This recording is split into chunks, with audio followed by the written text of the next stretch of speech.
It's a pleasure to be here again today to discuss now a sector that's not only an economic asset, but a core part of who we are as Lebanese, cultural and creative industries.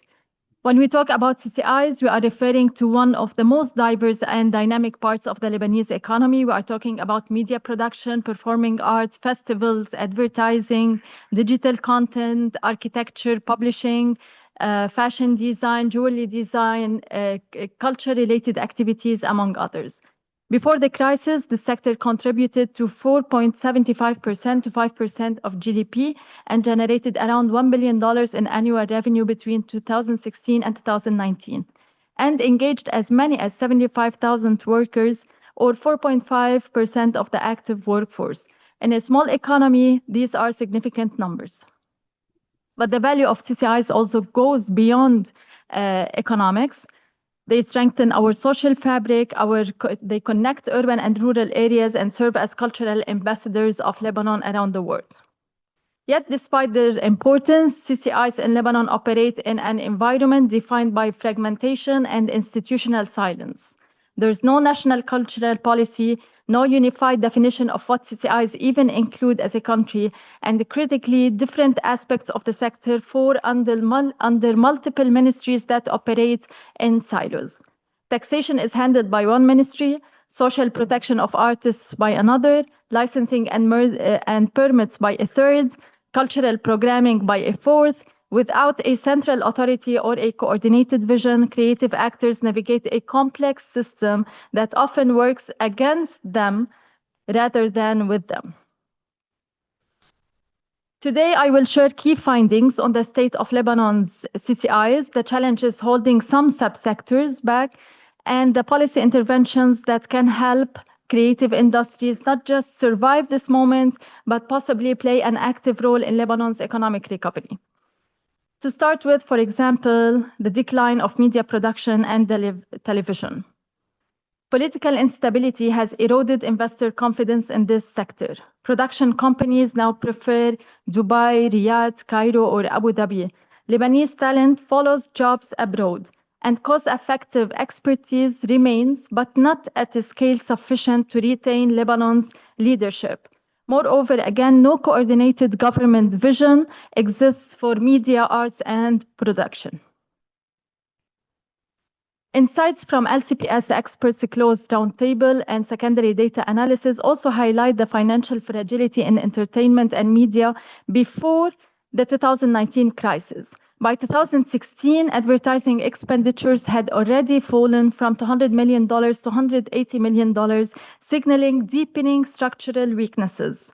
Because Lebanon's media and entertainment sector rely heavily on advertising and sponsorships, this drop drastically reduced their operational sustainability. The brain drain, which we always repeat, unfortunately, has been especially damaging. Many top executives, producers, creative leaders have emigrated, taking with them decades of experience and institutional memory and innovative capacity. This has weakened local firms and limited Lebanon's ability to compete regionally. According to the World Economic Forum Global Competitiveness Index, Lebanon ranked 105th out of 137 countries in 2018, a clear warning of deteriorating business environment.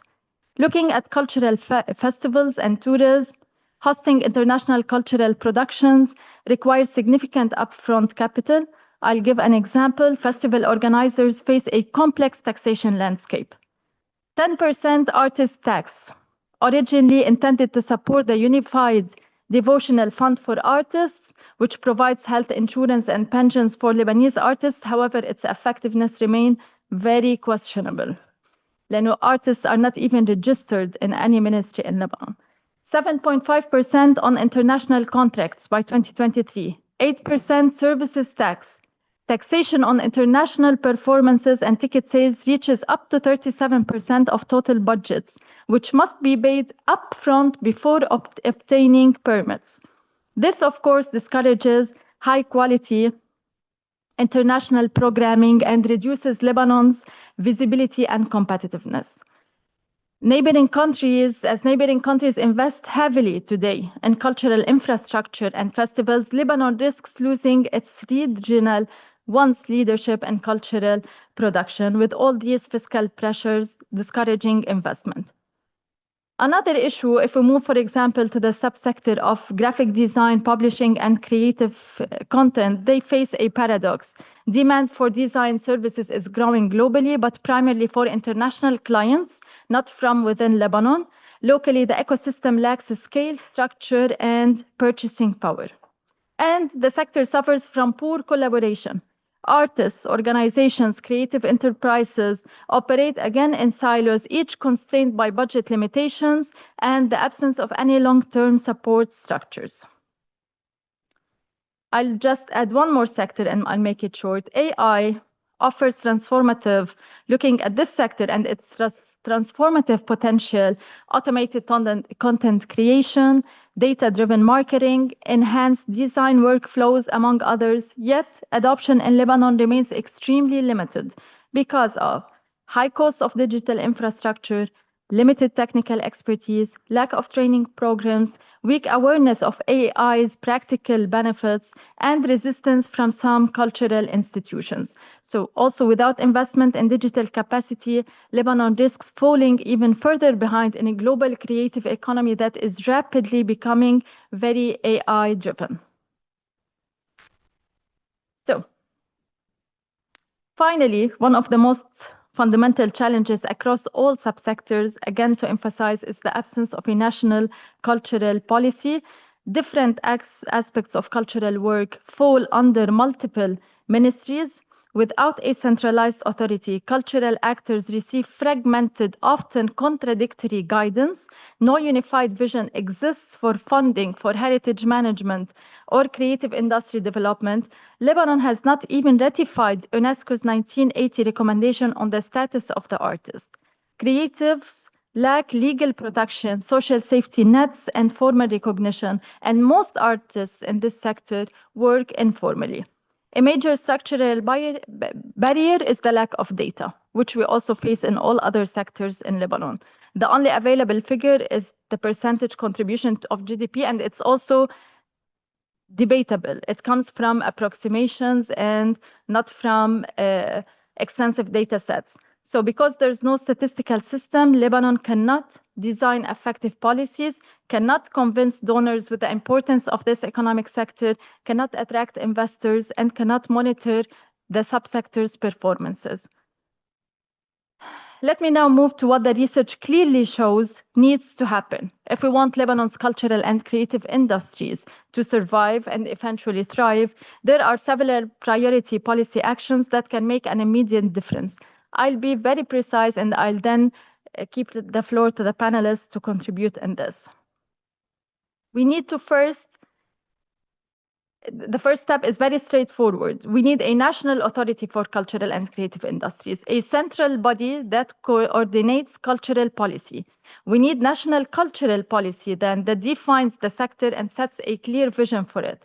And we desperately need a one-stop shop where creators can find everything: taxation, rules, funding opportunities, social benefits, and regulatory information. Second, we need to build a proper data infrastructure. We cannot manage what we cannot measure.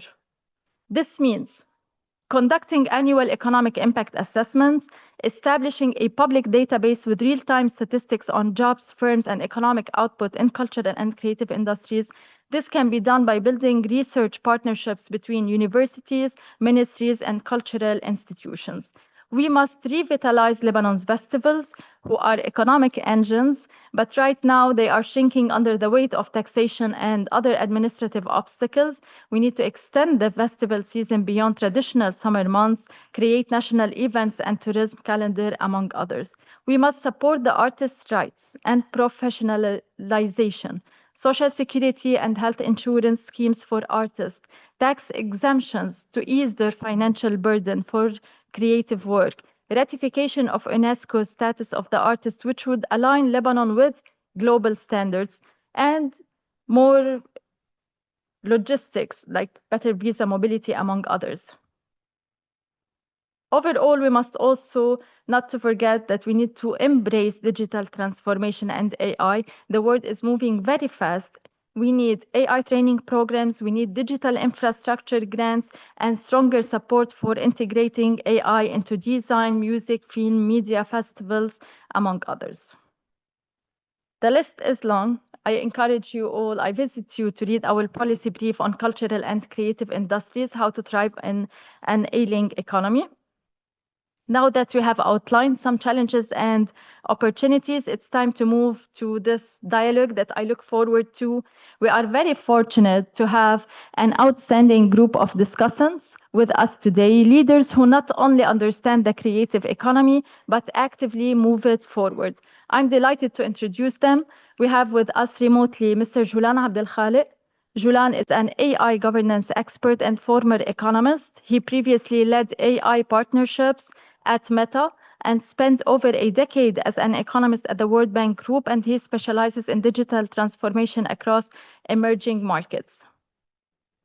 We also have remotely joining us, Eddy Maroun is the co-founder of Anghami, the leading music and entertainment platform in the MENA region. Since launching the platform in 2012 with Eli Habib, he has helped to grow Anghami to over 120 million users and a catalog of more than 100 million licensed tracks.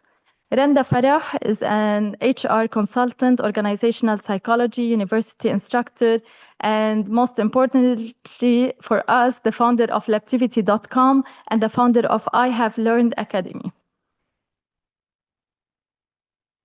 Bassam Challita is a pianist, orchestra conductor, and cultural visionary with an international performance portfolio. He has received major recognition, including the recent Murex d'Or for Outstanding Musician of the Year and an award from the Ministry of Economy on Cultural Impact.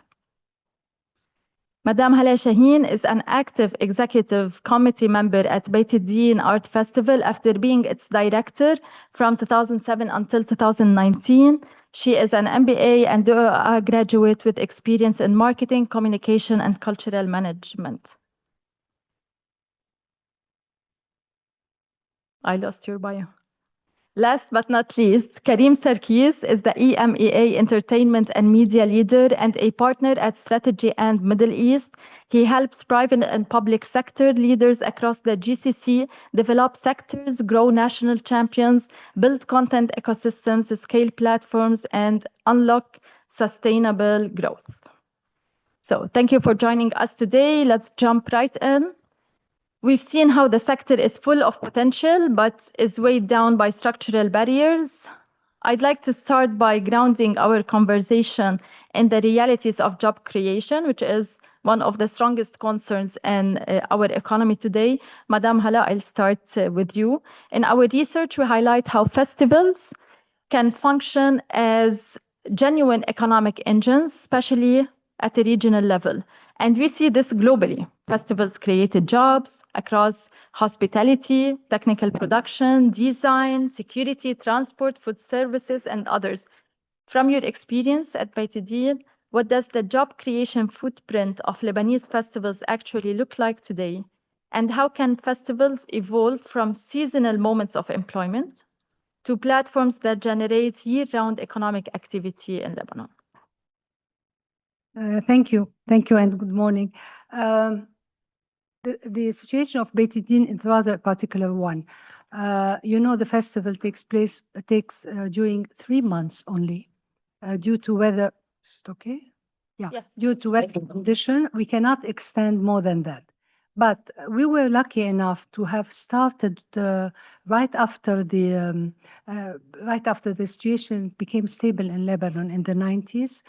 And we were able to create a team of technicians, of sound, light, construction of tiers, advertising, website. Being the only people around, we were able to form the teams to send them abroad, like, for instance, to learn from musicals how to operate, because it was something totally new for us. So in a way, Beiteddine has, if you want, two folds. There's the people who work only on site and the artist that comes, and the rest of people who works at Beiteddine, but then transfer their other work to the rest of the event management, creation. So in a way, yes, it is a seasonal, but seasonal for some people, but musician, team for sound and light, architecture, and all go all year round with other festivals. So we are happy to have shared in this belief. It will be impossible within the current financial situation to operate a full-time festival. So it has to be limited to that season.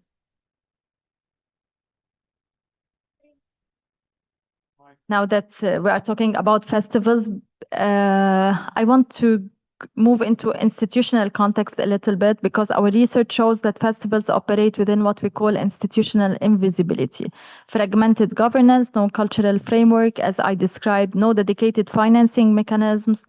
So Lebanon lacks a national festival policy, unlike other countries such as France or UK, where festivals receive structural support. What policy tools do you think, in terms, for example, of tax incentives and others, would immediately strengthen the ecosystem of festivals in Lebanon?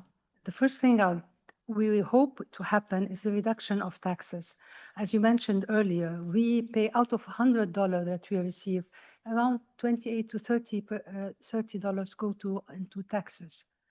There's tax for the government, there's tax for the SASEM, there's tax for the mutual fund of the artist. So it's a heavy weight. And plus, on top of all this, if we have to invite an ensemble, a musical ensemble, we have to pay for each musician a visa of $350. So just to give an example, you have a 14-member ensemble. That's already 7,000 in visas for people who are going to stay a day or two. So if we can go back to the old formula that will implement visas as a tourist or something, it will be different. It will elevate a lot of because nowadays it's becoming more and more difficult to go on with the festival, and we need all the support that we can have. Okay. Thank you so much. Thank you, Madam Hala. Let me now shift to the regional strategic perspective with Karim Sarkis, because the landscape around us is changing at extraordinary speed. The regional media landscape is undergoing structural transformation. We see that especially in Saudi Arabia and the UAE, investing billions into content, entertainment, and cultural infrastructure. From a strategic point of view standpoint, where does Lebanon fit in this new MENA creative geography? And what would it take to reposition Lebanon from a legacy creative hub into a high-value niche regional player? Thank you, Lina. I think first we need to give ourselves a bit of credit. We've had a creative sector and a media sector that actually was thriving. The figure that you mentioned, the almost 5%, that's actually quite high at the global level in terms of GDP contribution. It was thriving despite the conditions in the country, despite the government's inability or maybe lack of focus to actually support the sector. So we did have this raw element that continued. And so Lebanon does have a reputation amongst other Arab countries that are trying to build their own CCI sectors right now as a place where they used to do business, but now it's a place where they get a lot of the creative talent. So our challenge is basically on two levels. We cannot outspend, for sure. We need to outcreate, and we cannot compete head to head. We need to collaborate. So how do we do that? There's a couple of things. There are things that are under CCI that are related to what Lebanon is. The festivals are an example. Activating heritage sites are another example. Attracting people to the country to go through cultural experiences. This is one area where private sector would be more than happy to invest, because there's ticket sales, there's actual returns and so on, and it can be packaged as a commercial aspect. So that's one topic. The other topic is the culture sector anywhere, the CCI sector anywhere, is basically composed mostly of small businesses and of individuals, freelancers. These freelancers are mobile, and today we've lost a lot of them because they're looking for opportunities elsewhere. The companies that these freelancers could work for and full-time employees could work for would rather be in Lebanon, because it's a much more lower cost base of operation, but can no longer be in Lebanon because there's no, never mind political instability, there's no banking system, there's no solid internet or broadband. And so this basic infrastructure needs to be there, because in an ideal scenario, if we had these basics, we would be a solid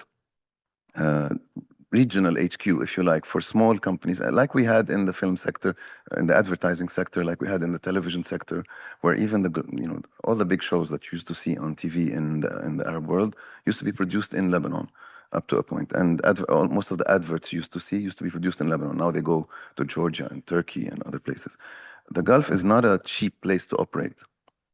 It's quite expensive, but it's consistent. I don't know, creative when you do things in Lebanon. That's why we have in Anghami a production arm, which is quite small. We were hopeful to grow it, make it bigger. It's all based in Beirut.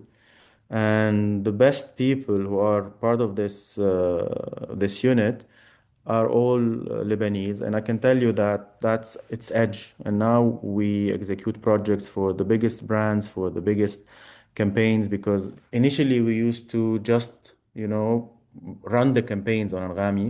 I'm thinking of Anghami as advertising platform because, as you know, we have Anghami the paid and Anghami free, and when Anghami is free, you're subject to ads.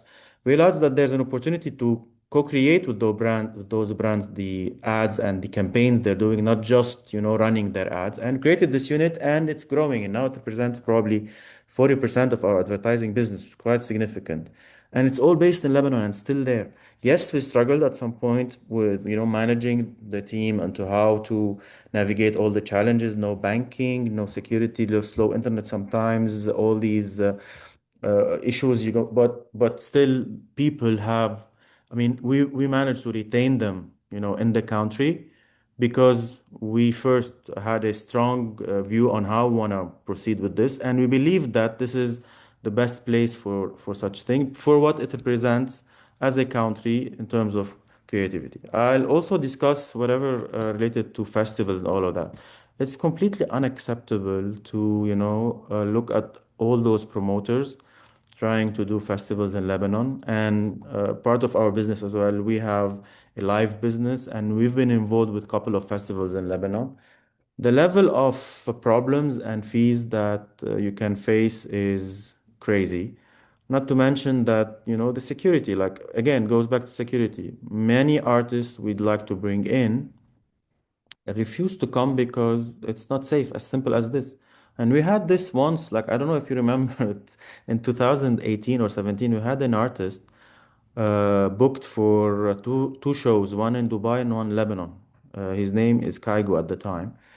Very few know that 2 days, 3 days before the show, he canceled the Beirut show simply because he's not comfortable coming to Lebanon. As simple as this. We kept the ad running, we kept everything going, and we had to offer him a private jet so that he went in, airport, venue, airport, and he left, and we did the concert. So we saved it, but financially we lost because of all these extra expenses that we never accounted for. And the level of stress and the level of all of that was insane. So, like, these things are really problematic if you want to grow in such country on these areas. The natural progression would be like go and invest in other countries where there's more stability, and the government not only don't complicate your lives, but they support you, they sponsor you, they give you whatever you need to be successful, because they simply realize how important these activities are for the economy. So I'm a big believer in the future of Lebanon, especially creatively. We will definitely grow our creative arms in Lebanon, and we'll have more and more people coming back to Lebanon, the more we see stability in the country. I don't think there's a major problem in how things are. I don't expect the government to do like wonders, but I'd expect, security to be something that is solved once for all. As simple as this. Thank you so much, Eddy. You're always calling for the very, very basic needs in an economy: stability, political stability, security for artists. I think this is when I'm a believer in my country, and I've worked in various countries. I know where our strengths and weaknesses. And yes, this is the simple, big, major problem. This is the big elephant in the room. I know that this is being addressed at the highest level in the country, but until we see tangible results, this is gonna be the major problem for any initiative or any effort or anything that's being done. Let's not like Yes. let's be Yes. like realistic about things. About prerequisites, yes, thank you so much. I want to ask one more thing. Given your visibility across all major MENA markets, I want to push this forward because you have built a platform that has visibility across the MENA. Where do you see Lebanon's competitive niche in cultural and creative industries if prerequisites that you call for are achieved, met? Your question is how are we competitive creatively? Where do you see Lebanon's competitive niche in terms of creative industries? Is it in advertising? Is it in digital content? Is it in I production? think, definitely advertising. Historically, Lebanon has been, even here in Dubai and everywhere, like the media and ad business is dominated by Lebanese, and there's a reason for that. I think on the entertainment front, Lebanon has been always at the forefront of hospitality and entertainment. This includes festivals and concerts, shows, all of that. And even in the region, you see that also Lebanese are leading in this field.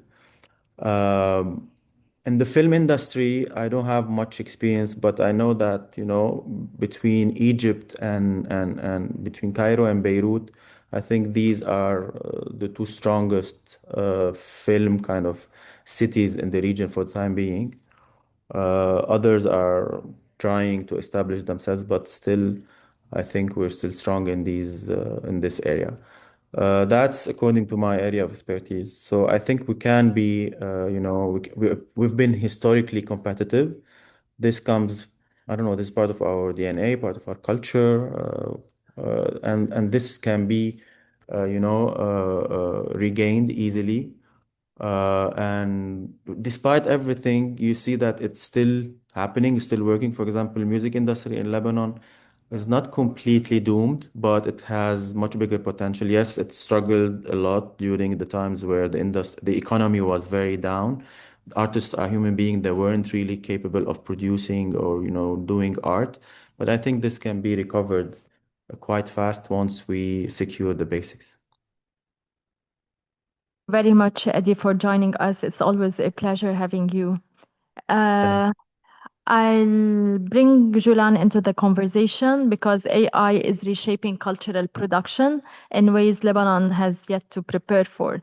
So, my first question to you, Joulan, would be as AI systems are trained on massive data sets, questions arise around whose cultures, language, and narratives are being represented and whose are being erased. My question to you is, what can you tell us about your work on ensuring the data being used to train leading AI models is culturally inclusive? Thank you very much, and also would like to begin just by saying it's a big honor to be here today and to contribute to this very important conversation. Thank you for that question because it's a very important question. I think maybe I can begin by telling a quick story. In one of my previous roles working for a tech company, one of the things I was responsible for was to go around the region and collect voice data sets so that an AI model can be trained that actually supports text to speech and speech to text functionality in a product. Like we all know that we have our phones, we can speak to our phone and then the phone will type, and the phone can also speak to us whatever is typed. However, there's a major challenge globally when it comes to these models is that they don't support languages, right? So they don't support many languages. For example, Arabic or even dialects in Arabic or many other languages around the world. So big tech companies obviously are scrambling to try and solve this problem. However, the challenge is today that everybody is after, like they have their eyes on the prize, right? So everybody is working on building the best AI capabilities, reaching artificial general intelligence. So the economies of scale don't allow tech companies really to think about these things. They don't allow enough time to be dedicated into, for example, addressing cultural shortages when it comes to training a foundational model or a speech model, etc. So that's where I think that's a very important area I think that we need to focus on. And an interesting insight I think I had was that when I was working with engineers, this is not maybe part of their to-do list, but there were a lot of people that are actually very interested and very excited to go out, like beyond their role, to be able to help with these things. So there is a lot of room for work to be done in this area, I think, if basically there's a concerted effort around it. There's a very interesting paper that came out this year by researchers in the UK. It's called "Should AI Be Weird?" And by weird, they mean, it's an acronym. It means Western, educated, industrialized, rich, and democratic. So the challenges today, I mean, these things are arguable, right? We might argue yes for some things, we might argue no for others, but the challenge is that the powering each and every product we use in the future. It's a multi-purpose technology. So it's like electricity. They will be in our education systems. They will be in our consumer products. They will be in I don't know, our logistics platforms. They're going to be everywhere. If they don't understand local cultural nuances, then there's two risks that come out of that. First is a global competitive risk. Culture and heritage is an asset. And if we're not able to have that accurately represented in these foundational AI models that are powering the new layer of the global economy, then we are at a competitive disadvantage as Lebanese and as people in this part of the world. The second thing, which I think is even equally important, if not more important, is that when I have an entrepreneur or a company in Lebanon that wants to build a product using these foundational AI models, they're not going to be able to build products that are actually relevant and useful for people, because these products are being trained on data that might not allow for use cases that are very relevant to Lebanese people. So that's another area that's extremely also important thing to think about. So how to solve this? I think the way to solve this, I mean, we can talk about it later in the session, is to first of all start talking about it, right? So there's a lot that can be done. Unfortunately, maybe in Lebanon, we're not in a very strong position to represent ourselves, but there are multilateral agreements, bilateral agreements, regional organizations where we can be more active so that we can represent our country, but also maybe pool our demands with the demands of other people so that we can have one unified voice so that we can push more in this direction. Thank you, Joulan. I'll take advantage of your presence with us and ask one question, which is very important, because the future competitiveness of Lebanon's CCIs depends on whether its education system evolves fast enough to integrate AI with creative disciplines. So I want you to inform us, guide us on which creative adjacent AI skills should Lebanon prioritize in the coming years. So when we talk about reskilling around AI, I think it's important to also remember that top-down approaches might not be good, right? Because AI is developing in very quickly, and we still don't know which direction industries are moving in. Teachers on the front line, universities, schools, these institutions, they're very good. They know what to do. Sometimes they just need somehow the government to move out of their way or to make things easier for them. So to answer this question, maybe I can first talk about very quickly a few risks and a few opportunities when it comes to AI, reskilling, so that we can build a workforce or a talent pool that can help cater for this new wave of innovation that's happening around the world. So the first risk is we don't want public schools and private schools to sort of have a two-speed education system. So private schools and private universities might be able to afford software or hardware that can help train their students in AI. Public schools might be challenged. So that's one risk we need to keep in mind, that this AI or this digital divide in Lebanon doesn't become wider because of funding or government constraints. The second risk, I think, is top-down solutions for training. I don't think teachers need to be told, this is what you'll train on, this is the exact thing you need to train on, because at the end of the day, it might not be relevant for them, and they probably won't use it at the end of the day. So it would be really a wasted resource to go about it in that way. And the third and final risk, which I think is very important, is job displacement. So a lot of jobs in the creative and cultural sector will be disrupted. We don't know which job, a lot of jobs will be created and a lot of jobs will be replaced. And then some jobs also will be augmented. We don't know exactly how this is going to work. However, so this is the third risk. And then I can talk quickly about these three risks. So in terms of opportunities, how can we address these risks when it comes to reskilling? First of all, I think very long-hanging fruit. We see a lot of governments negotiating directly with tech companies for software deals. Like, for example, you can have a representative from the Lebanese government go to a global big tech company. There are many softwares that students need, and we can get a package, for example, a package deal at a certain discount. This is something that many countries anyways are doing around the world, and it's something that could potentially help support public universities and public schools get access to a lot of the tools that otherwise maybe they won't be able to afford. The second one is obviously hardware investments. So this might require a little bit more money from the government in terms of investing in actual GPUs or computers or multimedia assets that can be present within public schools and public universities that are important for students so that they're able to train themselves and reskill themselves in these various tools. When it comes to top-down solutions, personally, I believe national guidelines would be much more appropriate. So toolkits, right? And we see a lot of governments doing this around the world. We see a lot of even tech companies providing toolkits. So a teacher would be able to have guidelines like, this is what you could focus on. These are the certain areas that you can focus on. And these are some toolkits that you can benefit from. And then we could leave it to the discretion of the teacher, depending on where they are, what subject they're teaching, to be able to choose basically what specific skills that they want to retrain on. And finally, I think one very important thing that I want to highlight is that in the United States, a lot of money has been invested in the past 15 years on research related to AI and job displacement, automation actually, and job displacement. So the National Bureau of Economic Research, in collaboration with the Department of Labor and many universities, have spent a lot of money to understand how is automation actually impacting jobs.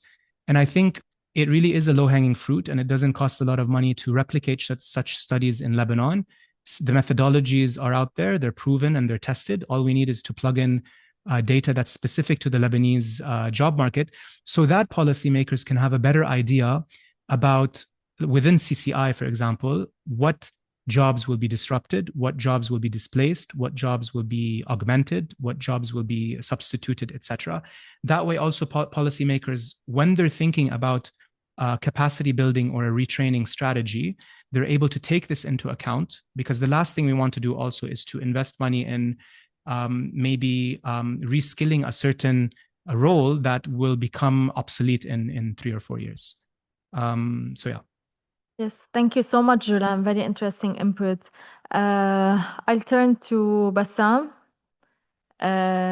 You bring both the artistic and entrepreneurial lens to this discussion. As a pianist and as a cultural entrepreneur and artist yourself, you have navigated Lebanon's shrinking cultural market while still finding ways to sustain audiences. I want to know from your perspective, what are the most realistic models for audience development today, especially outside Beirut area, let's say?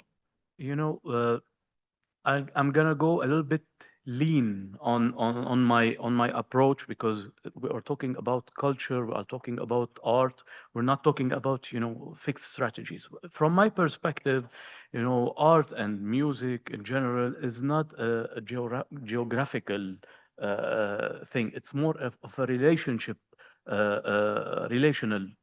thing, not a relationship necessarily with a persona, which is the artist himself, but with a story, with a narrative that this artist would build. So this is my strategy. So whether you are in Beirut or outside, when you engage people in your narrative, you create a whole universe before even setting foot on stage. So you have a whole narrative to build up, let's say, from my own experience, for example, I have built a narrative going around a village from Lebanon. My father always used to say that Córdoba, my village, derives from Cordoba in Spain, and that Chahine family comes from Spain, which is not true, but it built a certain skepticism. That's why I built a story around that. I built a story of a man who left Lebanon and went to Spain and fell in love there. And I scouted the best flamenco artists from there. And I built this narrative around discussions with my community, around discussions in cultural saloons, around this subject, and I went also transversally and geographically and historically. So I went back to the 700 years where the caliphate were in Andalus, etc. And I built this discussion and narrative about my project, which also includes storytelling, a story of love, music, history, etc. And this built up a little bit to start my audience. This is why I don't think people will go to watch a program. They want to feel involved. They want to feel attached to your project, whether it's a musical project or a theatrical project, etc.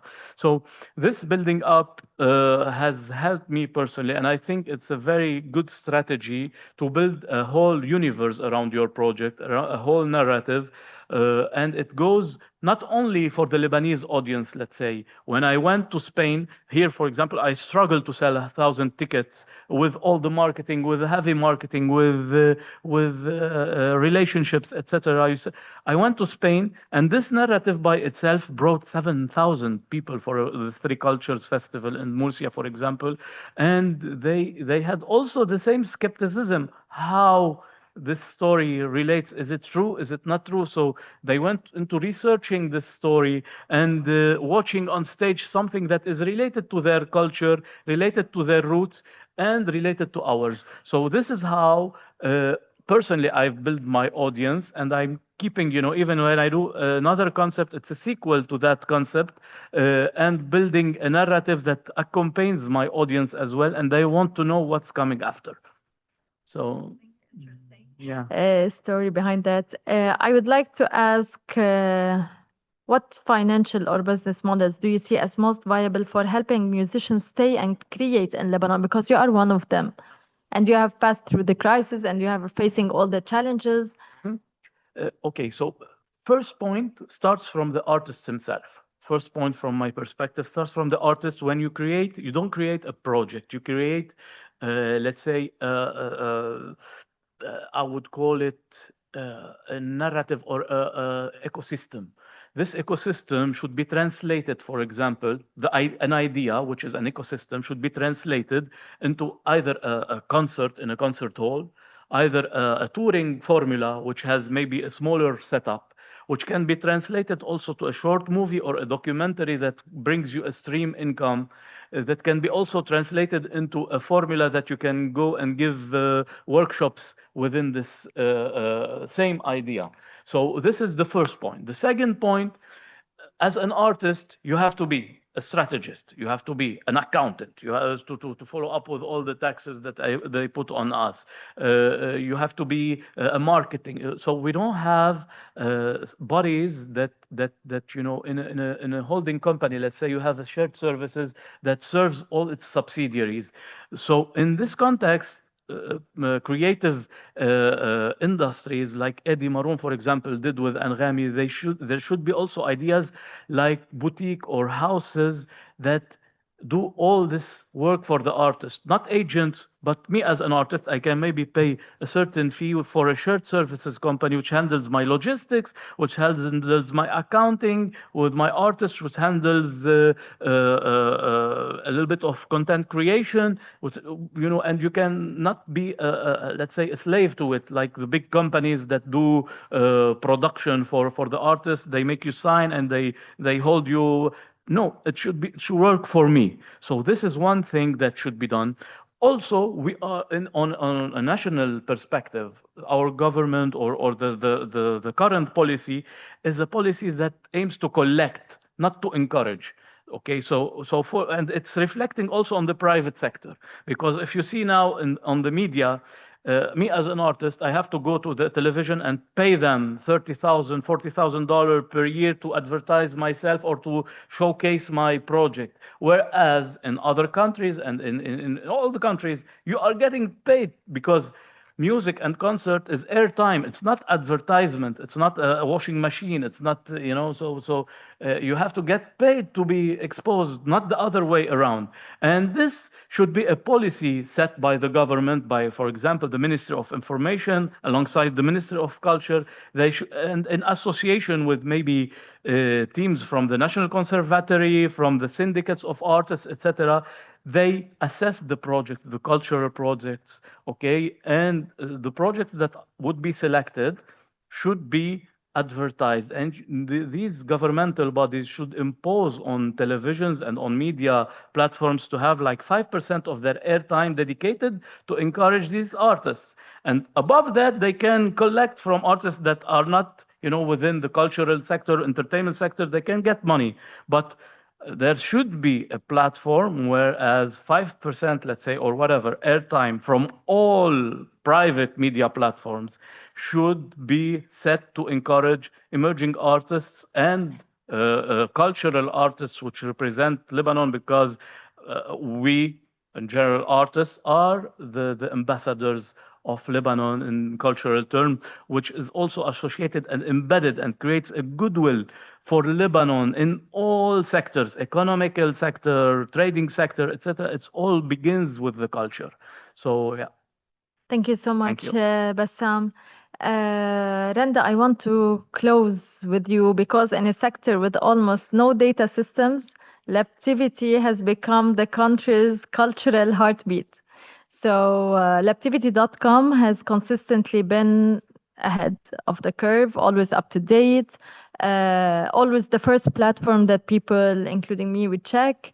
So in a sector where digital infrastructure, as I mentioned, is weak and data systems are almost non-existent, Lebtivity.com stands out as a real-time cultural map of the country. What have you done to stay up to date, to stay relevant? I'm happy that you are a user of Lebtivity.com.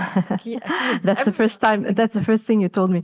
So actually, to stay updated, because Lebtivity, we are all about events, and events are very fast. So if an event is tomorrow, we have to keep up to date all the time.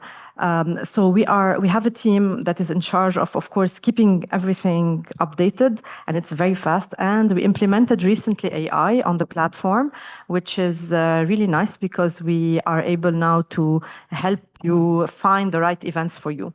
I just want to comment concerning what was discussed, because I think Hala and Eddy mentioned something that I wanted to highlight. With Lebtivity, we attend a lot of events. So I have around 7 events per day.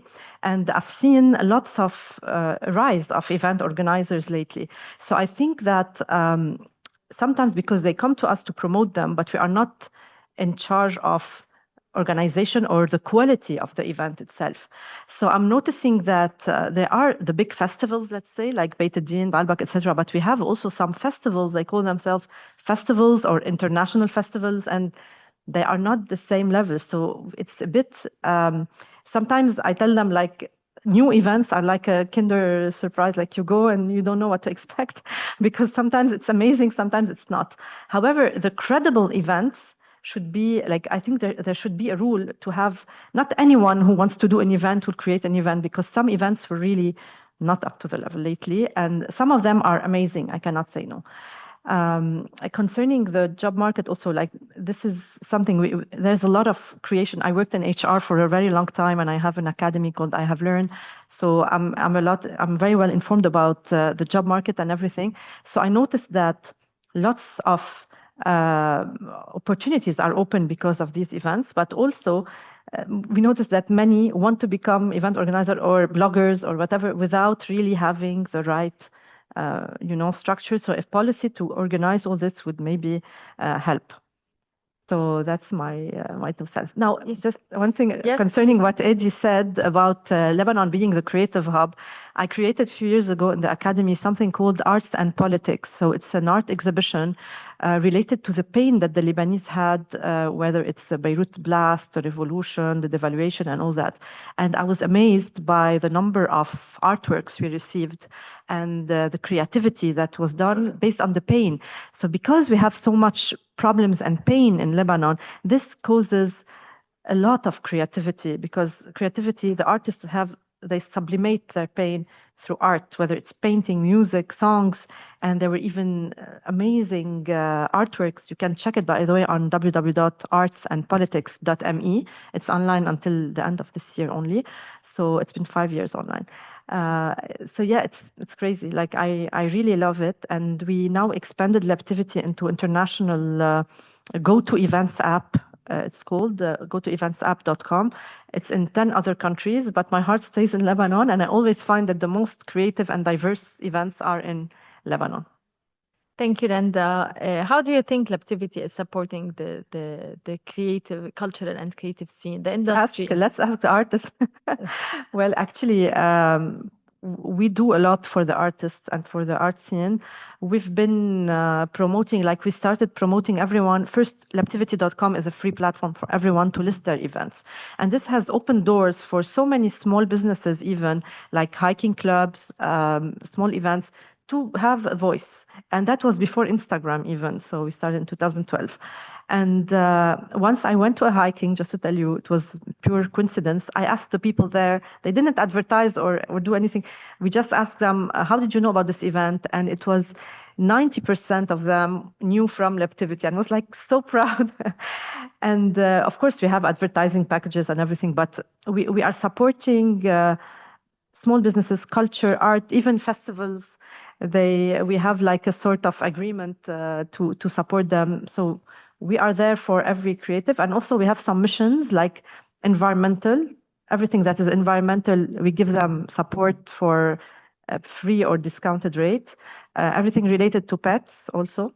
Everything related to bio-organic, everything that helps Lebanon, we also support. So you observe thousands of events. What do you notice? 1,000 per month. Per month, yes. What do you notice organizers and creatives need most today to keep growing in this difficult economy? They need to lift up the level. Okay, I don't think that being an event organizer and doing an event that is not up to the level will keep him alive. Okay, and he will lose credibility. So better not organize than organize a bad event.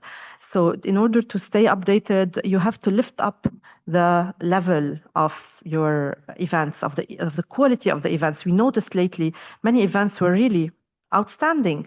Some festivals, some design events we noticed. So there are so many events that lifted the level up, and this is what we need. So don't be afraid to go very professional, very extreme take your time, do a good event, but don't do it fast. You know, sometimes some event organizers tell me, I want to plan an event and I will announce it within a month. And I say, okay, what did you prepare so far? He said nothing.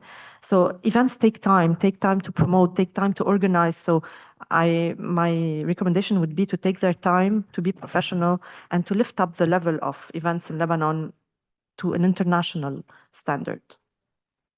Thank you so much for this light-hearted discussion. But I look forward for artists coming back to Lebanon. It's really, of course, like we said. Inshallah. But I cannot but conclude with an institutional remark from Mr. Karim with the last question on what do you think are institutional reforms that are light touch and low cost that Lebanon can adopt to make its CCI sector investable again? Okay, that's a hard last question. If we're talking about a thriving CCI, we need a couple of things. We need talent that actually, I'm not going to say stability again, that's table stakes, but we need talent that actually wants to have careers in it, wants to create companies in it, wants to be doing it. And we need investors In some parts of CCI, you can, there are commercial investments, and we need donors, which is even in the States. The US CCI sector is, or the cultural side of it anyway, is 99% private donors. So there's no shame saying I want donations or to do my, but for that to happen, I need lots of basic things. I need some clarity around if I'm investing in something or creating something, is it going to be protected? Can I own it? If somebody steals it from me, will the legal system actually help me get it back or not? That's a basic thing. I need some sort of recognition of all these freelancers that are working in the sector, trying to figure out who they are. How do I recognize them? Do I maybe create an association that represents them so that they can have somebody to turn back to, like the example you were giving of, wouldn't it be good if somebody could help me? And so on. Typically associations organize these kinds of things. Somebody who thinks on behalf of the sector. If I'm an investor coming from abroad or somebody wants to set up a company, we're going back to basics again. I need infrastructure. I need to know that my communications, my internet is not going to go down. I need to know that if people are sitting in an office, they're going to have electricity and basic things like that. And it's the unglamorous side of the sector is what makes the sector hum in a way. And so I'd say, just to summarize it, if we're going to talk about representation, would be one. A clear national plan would be another. Some transparency and rights protection for copyright. Everybody mentioned the example of low friction environment. It shouldn't be expensive to run something. It shouldn't be expensive to set up. I mean, how many people here have ever tried to close a company in Lebanon? You're basically negotiating bribery to close a company. I mean, this is ridiculous. So we need these things. And then if you, like Eddy said, if you create these basics around it, we have enough creative energy that the entrepreneurial spirit of this sector and of this country will take over, and it will start building. And then the government basically doesn't need to pay for everything. I know we don't have the money, but it can incentivize in ways that don't cost it money. Rather than think of the sector as a way, how much tax can I generate from Beiteddine, or how much I'm going to grab from a concert, look at the impact of these industries. In the many ways it is indirectly impacting. And in the UK, when they give money in the rebate to the film sector, they don't say, oh, I lost £1. They say, for every £1 I gave, £8 came back, because these people who came to shoot, they stayed in a hotel, they ate in a restaurant, they hired people, they bought they rented some equipment. We need to think about the sector like this. It's not only the musicians and the actors and whatever that are the direct benefit and how do I tax them, and the companies. It's the audiences they brought, the restaurants they made work, the tourists that they attracted to the country. I mean, New Zealand, new tourism in New Zealand exploded because of Lord of the Rings. Who had ever been to Turkey before Turkish series became a thing? I mean, you could actually see a tick on their GDP. I know we don't have the same level in Lebanon, but when Taylor Swift went to Singapore, the GDP of Singapore shifted. They could see economic impact, and they didn't say, let's tax Taylor Swift and get as much money out of her. They said, Taylor Swift, please come here. We won't tax you. We will give you the venue for free. We will promote you. Just come. And this is the way we need to change our mindset about thinking. We need to think of government needs to think as an enabler of the sector, not a taxation entity or a way of getting money out of them on the country. It's how do I enable them so they bring money into the country.